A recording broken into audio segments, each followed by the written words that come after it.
নমস্কার। হারিয়ে যাওয়া কবি রবীন্দ্রনাথ ঠাকুর। ছোট্ট আমার মেয়ে সঙ্গিনীদের ডাক শুনতে পেয়ে সিঁড়ি দিয়ে নিচের তলায় যাচ্ছিল সে নেমে। অন্ধকারে ভয়ে ভয়ে থেমে থেমে হাতে ছিল প্রদীপখানি, আঁচল দিয়ে আড়াল করে চলছিল সাবধানে।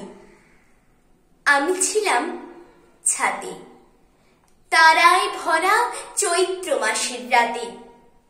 হঠাৎ মেয়ের কান্না শুনে উঠে দেখতে গেলাম ছুটে। সিঁড়ির মধ্যে যেতে যেতে প্রদীপটা তার নিভে গেছে বাতাসেতে।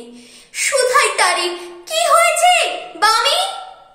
সে কেঁদে কয় নিচে থেকে, হারিয়ে গেছি আমি। তারায় ভরা চৈত্র মাসের রাতে ফিরে গিয়ে ছাদে মনে হলো আকাশ পানে চেয়ে আমার বামির মতোই যেন অমনি কে এক মেয়ে নীলাম্বরের আঁচলখানি ঘিরে দীপশিখাটি বাঁচিয়ে একা চলছে ধীরে ধীরে। নিত্য যদি আলো যদি হঠাৎ যেত থামে,